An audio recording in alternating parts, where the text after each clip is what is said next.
Hello, this is Rachel Saiki from Los Angeles, and this is part 3 of Performer's Advantage Figure Skating Tip Sheet. So in the second video, I was talking to you about me skating in Hollywood, getting yanked over by, a couple of Hispanic sheriffs that tried to put on a complete scene intentionally to humiliate me on the sidewalk of Hollywood Boulevard during a movie premiere, to always alienate me out of the crowd from everybody else and their enjoyment, to always target me as the crook and the criminal, the convict, and whatever other imagination they have going on that they would like to see come to life. So it's like taking a coloring book and drawing out what you'd like to see happen to this character.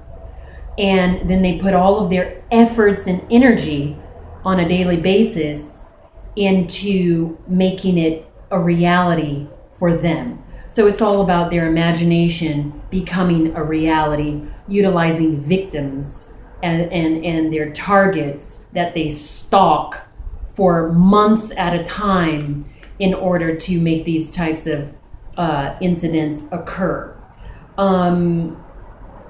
So basically, as I was saying, if you do ever get harassed by police, just in your mind and between you and God, that's all that counts, or your higher power. Know that He's watching, and in the end, the higher power is going to win. We all must treat each other as we wish to get treated, and that's how this whole human recycling life cycle works. The more you treat others with respect, the more you treat others with,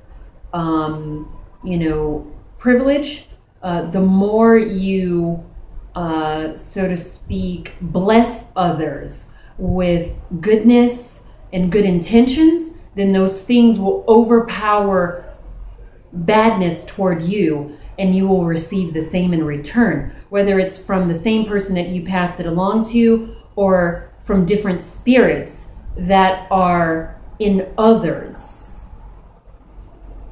in different environments. So just remember that. And if you're placed in a situation to where this will occur with you, and you're a target, personally, I like, police officers, because I was going to be one when I was 17. But I'm not saying I'm their best friend. I don't, I know that there is a connection there to where they have a little bit of respect for me, because they can feel that I love them, and have respect for them. I've got, like I said, I've got a 15-year-old child for a law enforcement officer. But it has nothing to do with that. It was just in me since I was a teenager, and then that went sour, and I could never become one, and I don't care to be one. However,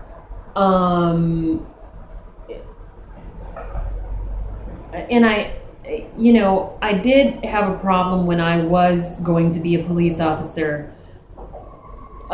Speaking of stalkers, you don't have to be a celebrity to have stalkers, and you don't have to be a member of a gang to have stalkers. You don't have to steal from somebody to have a stalker, and you don't have to dress like a prostitute to have a stalker, and you don't have to dress like an insane terrorist to gain stalkers. Sometimes people have their own little reasons It could be an incident stemming from 25 years ago, 20 years ago, and some people can't let things go, and they continue to try and they'll sit down and write on a piece of paper a list of things that they want to have happen to you, and whatever floats their boat. It could be voodooism, or however they process rejection. If they got rejected by you in life at some point, or if you told them something that really just shot their confidence down, and you weren't even trying to do it. Sometimes people hold grudges for decades, and maybe you were a child when you said something to someone, and they just can't let it go and bury the hatchet until you're buried as well. So basically, if I can recall, when I were involved with officers, when I was a teenager, I used to go on Navy ships where there were no passengers. Not passengers. There were no soldiers on these Navy ships, but Navy chiefs used to bring me onto the ocean on Navy ships to teach me everything there was to be taught about Navy ships. And this was basically dealing with the military. I used to go to MEPS frequently. No need to go back and backtrack and try and trace what, sergeants and all of these other things, because it's none of your fucking business. They're none of your business, and they're also none of my business, and I would hope that I'm none of their business. But, I've dated several cops in my past, through starting from the age of 17. I've had soldiers training me, in life, raising me as role models, and had very played big parts in my they played big parts in my life. I can remember getting transferred from soldier to soldier to soldier. I wasn't a hoe. What I'm saying is that I had interest in the military, and in the United States military, and they had an interest in me. And there's no need to find out who those people are, why, and what for. Like I said, the past is the past, and it's nobody's fucking business. But I'm just like any other person that would like to, or would like to, a long time ago, have joined the military, or the FBI, or the CIA, or any of those things. Just another old citizen, just having interest growing up as a child. I did have a baby for one of them, and I can recall an incident to where this was in another state, away from where I was raised and away from California, but I can recall driving, and I was pulled over by a sheriff in traffic at the age of 18, and he invited me to a beach party. And at that time I had everything going for myself. I had not gotten pregnant yet at all. I didn't know anything about sex, and just had a lot going for myself. Was very athletically active, and would train on a Navy base. I was a weightlifter. I think you call those commissaries or something like that. But basically, the point that I'm trying to make before I continue reading these Performance Advantage figure skating tips from the tip sheet created by Susan Christensen is that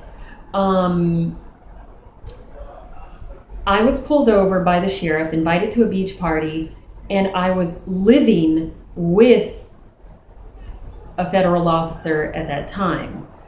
I was also living with family members as well. Those family members were white. Those were my stepfather's family members. And basically, I knew that I had not done anything really. I was a block away from home, so I kind of kept driving because I know that I was not, going over the speed limit or anything like that. And I had 15 or 20 cousins that were waiting at the house of my family members. So I got a little scared and worried as to why this sheriff was trying to flag me down in traffic. So eventually he told me to pull over, but I kind of kept driving until I pulled over into the driveway of my family's house, because I was only not even a block. I was a few feet away from their house actually, and he was unaware of that. So when we got out of the car, he got out of his car, and he was on duty, and he invited me to this beach party, and that's when cousins started to come out of the house, and they were kind of onlooking, thinking what in the hell is she doing with him? And then kind of noticed, I was wearing something called Daisy Dukes, where, and I had sandals on. I was about 100 and I was 5'8", 5'9", something like that. And I weighed about, I'd say 119 pounds. And I had gorgeous skin, gorgeous feet, flat athletic stomach, but it was hot in that state. So, basically I was allowed to dress that way. It was normal. And so what occurred is that the male cousins noticed that something wasn't right. So they approached me, but it kind of interrupted his invitation and exchange of phone numbers. And he became very uneasy. So one male cousin asked him, man, what are you doing? Why are you bothering her? And unfortunately, that cousin went to prison. Backtracking incidents that have occurred in my life after meeting him.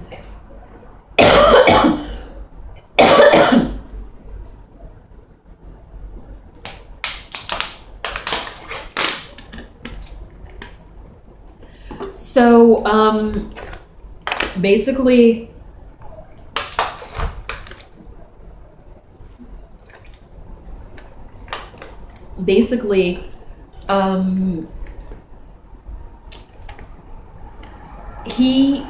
I gave him the number of the home that I was living at as the guy that I was dating, which was, I was kind of staying with him, not necessarily dating him at that time. He's the father of my son. He's a federal officer. And so what occurred is that even though all of us pushed the sheriff away, I was a little bit scared, and I gave him the phone number. And when I got home, I noticed that the officer, who was a federal officer, was very, very upset with me, and thought that I was cheating on him, and basically wanted to know why there was a man leaving messages on the phone and calling to tell him, where's Rachel? She's supposed to come to a party with me at a beach. And this caused lots of problems for me, because the federal officer then thought that I was a hoe and never forgave me for that. He was supporting me inside of his home, and that was very traumatic for me. So, I forget how that was handled, but I could never convince the federal officer that I didn't want anything to do with the sheriff. So that was a disaster. Basically, I think that sheriff kept track of me for decades after that rejection. And I've had problems in my life ever since. I don't know if he moved on and he got married, or if he had children, or what, but my life has been a living hell after those incidents. So anyway, I just want to say, even if it doesn't matter if you're a celebrity, it doesn't matter if you know in your heart that someone's stalking you, if you're approached by law enforcement officers, just abide by the law, be respectful, stay calm, don't make any abrupt movements, don't reach into your pockets to pull, even if your intentions are good and you're trying to pull out identification or something, just don't move, because they will shoot you. Some officers carry tasers and some carry guns. Some are a little bit trigger happy. So try not to be overly friendly with them. They're not your friend. Consider them robots. I'd say if somebody hits you, just don't hit them back. Just take the punch. Just fall on the ground. Be the bigger man. Be the bigger woman. If the skank hits you, or someone provokes you, or is inducing you to do something, recognize their sickness immediately. And I'm not saying that I'm perfect, that I can recognize these things, because they've gotten to me as well. And they've succeeded in causing havoc and trauma to my life in ways that you will never, ever be able to imagine. And I just want to reach out to the other people that these types of incidents happen to. You could be flying high, you could be a celebrity skater, you could be just about to have your debut into society in a career that you love and you've been working hard to earn for years and years in your life. You could be a singer, a dancer, a hip-hop artist, a classical singer, a violinist, a track star, a university professor, a DJ artist, whatever it, or you could be going to med school. Whatever you're doing, just watch your back. Not saying be schizophrenic and paranoid constantly, but when you're a success and when you're a good person, people target you. If you tend to reject others just because you have a life, and I'm not saying the other person is slop or dirt or trash or garbage, a psychopath and a stalker who can't let go and move on in life, have respect for that person. Give them respect. Try not to be too insultive when you reject them. They're humans too. Try not to hurt their feelings. Try to let them down nicely, because you never know what's going on inside the mind of a person, especially a person in a position of authority or power, that can destroy you in life and destroy your future and any children that you have in the future, or any relationships that you attempt in the future.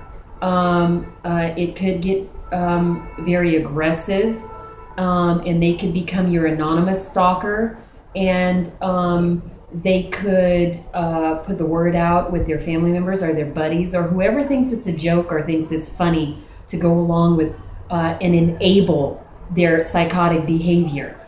They want you to be what they really are, a psychopath. They want to paint a picture of you as a crook and a criminal. They want to endanger you every step of your life because you rejected them. They sometimes never even got a rejection from you, but they know that they wouldn't have a chance at being with you in the ways that they feel that they want. So they tend to become aggressively, psychotically intimidated by just you living. I'm going to move on because this is a very sad subject. But I don't personally love anybody involved in law enforcement. I do have respect for law enforcement officers, and I do love them because I'm an American citizen and I have love for law enforcement officers. That's as far as it goes. I hope my life gets better, and I hope that I can pursue my dreams before I turn 50 successfully without getting harassed and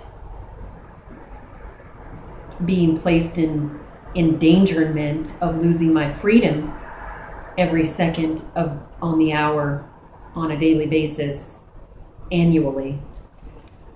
But if I do have any tips or any resources that can be shared for others to remain successful, then I'll do that. I'll be the messenger if the messenger doesn't get shot. So, number 10 would be train sensibly. Gradually increase your training both on and off the ice. Sudden increases in training may lead to injuries.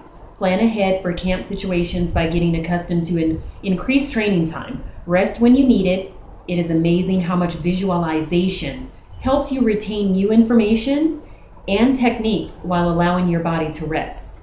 Back to my original point when I was actually talking about skating, is that I would break in a brand new pair of skates and just destroy them within 3 days. But let me tell you, even if you're an expert inline skater, if you're an expert skater and you purchase a brand new pair of skates that are more advanced than the previous pair that you've had, let me tell you personally, I never hopped into the skates and just took off into traffic, into the city, into skate parks, or anything like I was an expert. It didn't matter how great of a skater I was and how much I felt comfortable skating or comfortable with my abilities. Safety came first. It's just like training sensibly. Increases in training may lead to injuries.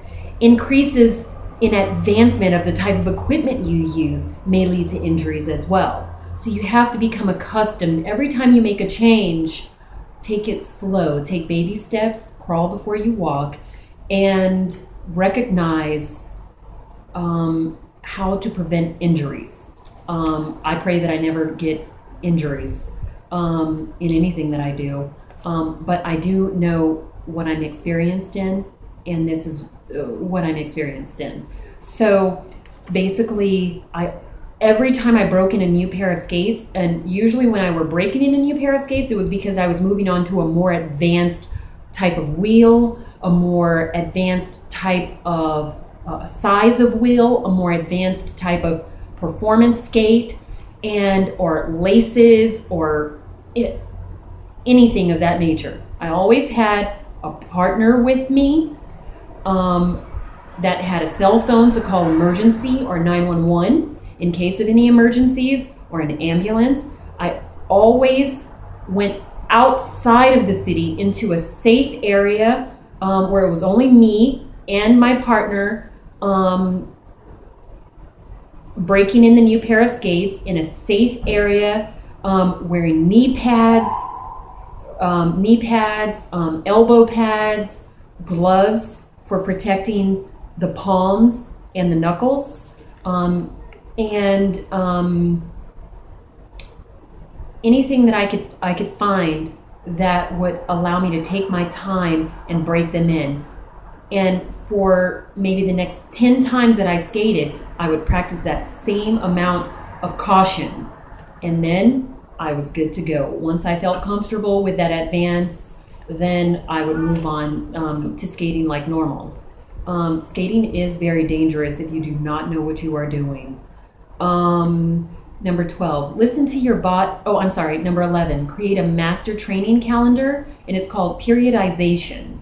Meet with a strength and conditioning coach and design your training program around key competitions. I know coaches can be fairly expensive, ranging from $80 to $90 to sometimes $200 an hour, depending on how much time you're looking for them to spend with you, what advancement you're trying to accomplish, and the type of attention, the level of attention that you require in order to reach your goals. The price ranges. Personal trainers cost a lot of money. So basically, sometimes you just can't afford these things, and there are no scholarships for skaters unless you are gaining sponsors. Okay, so it's really hard for people that enjoy skating, and I want to let you know, yes, you can create a master training calendar, meet with a strength and conditioning coach, and design your training program and key competitions around key competitions. Usually, if you've become accustomed to competition life and lifestyle, chances are you've already made it to the point to where you've got a support system around you, a team of experts around you that are already guiding you and investing in you, which you should be grateful for. For those of you that do not have that, I would say keep your head up, and you maybe with a group of friends or adults, and if you're an adult yourself, find other adults and friends that can support you. Create your own conditioning plan, and just talk to doctors and things like that, that can give you free consultations, and they can help you along, and you can do your own strength training and without a coach until you can afford it.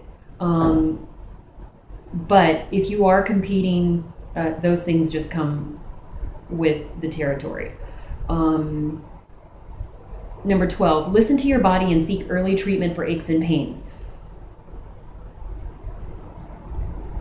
Again, if you don't have a personal chiropractor or a personal sports, what do you call those people? Sports trainer or medical practitioner that's licensed in sports medicine, I would advise you to invest in lots of tubes of Bengay. Okay, you can find a generic brand of Bengay at any 99-cent store or 99-cent only store. Okay, it comes in a green and white. It comes in a green and white container and box, and it's in the over-the-counter medicine aisle. Bengay contains about 2% menthol and works awesome. The kind that you find at the 99-cent only store contains 12% menthol. And I tell you, I have friends that do lots of lifting, and I have friends that do, lots of skating.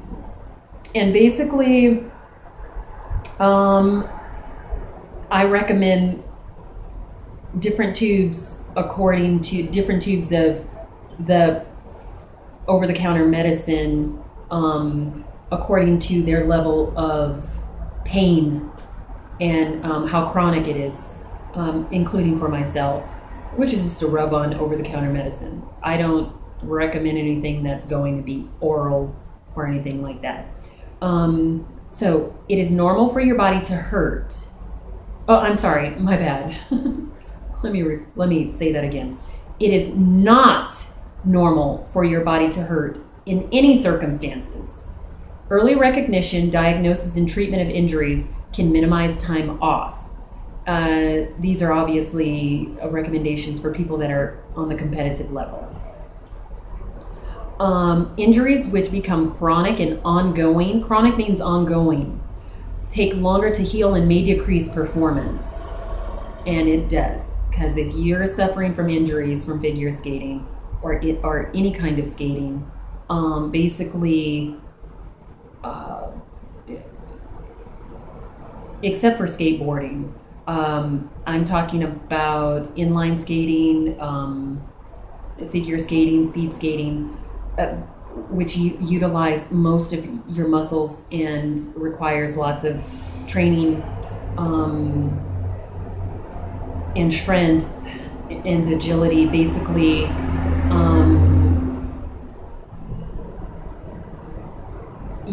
you're going to be in a lot of pain if you do not prevent illnesses that are in your physical body.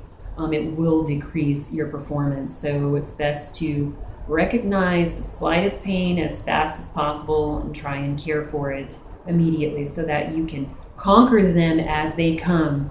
Okay, number 13, practice good nutrition. To perform at an optimum level, both physically and mentally, it is important to eat healthy foods. The proper nutrients allow our bodies to heal quicker and train harder. In an effort to maintain a lean physique, many skaters dramatically reduce caloric intake.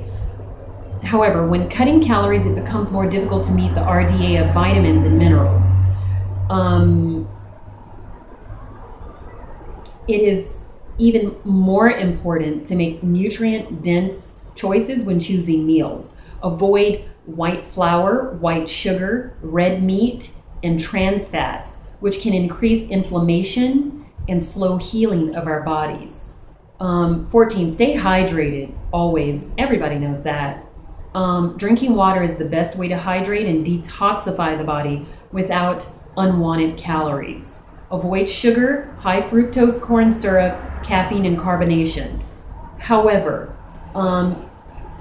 in speed skating or in inline skating, I tell you, you kind of need some zero fattening energy boosters, and I do not recommend, I'll keep that to myself, okay, what I do not recommend.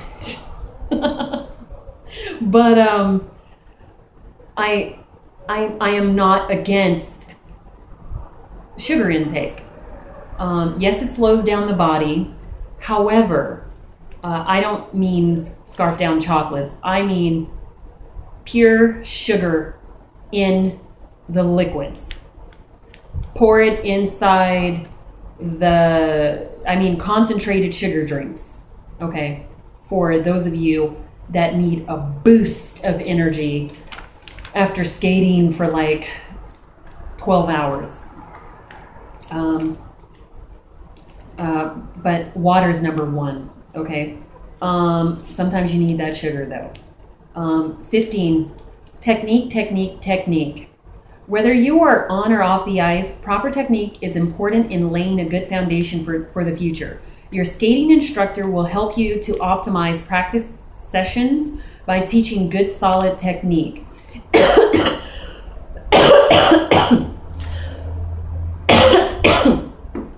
Excuse me. I've got this cough. I haven't actually been skating because I've got like bronchitis or something.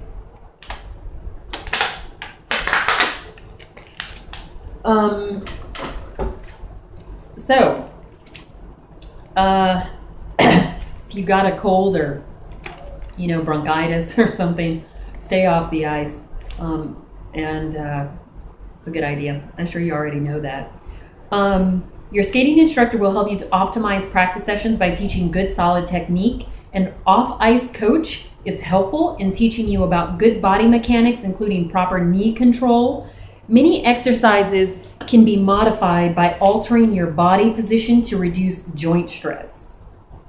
Number 16 is germs be gone, according to Susan Christensen. Hand washing is one of the best ways to avoid spreading and receiving germs. Cover your coughs. Obviously, I'm alone right now, and I'm coughing. I'm kind of using my hand to cover my cough. I don't recommend that. Always use the inside of your elbow because you're not going to be touching or shaking people's hands, grabbing onto other things that are community property for other people. Like, let's say in public, if you're on the train, other people are using community property like chairs and seats and things like that, and germs spread quickly on the ice. You're touching skates that are shared if you don't own your own pair, and rental skates and things of that nature. If you do cough, use the inside of your elbow. Everybody knows that. Kids know that. So, but I'm sitting here by myself, and I'm coughing, so I'm kind of using my hand, Anyway, cover your coughs and stay home if you are sick. If you have wounds, ow, can't believe that's even in there. If you have wounds, keep covered for your protection and for the protection of others. If you have wounds, just stay away. It was different for me having wounds. Yeah, I had wounds. Okay, let's say when I was skating for Christmas on Ice at Staples Center.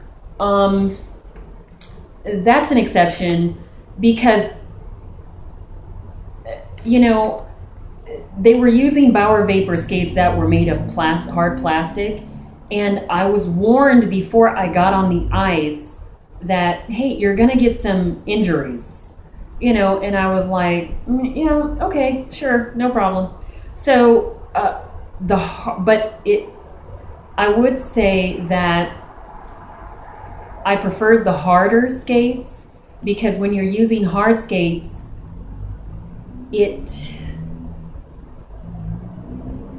provides better protection to your ankles, and you're more capable of doing double axles and triple axles, and you're more capable of going faster and controlling your weight on ice. You're able to go faster when using hard skates.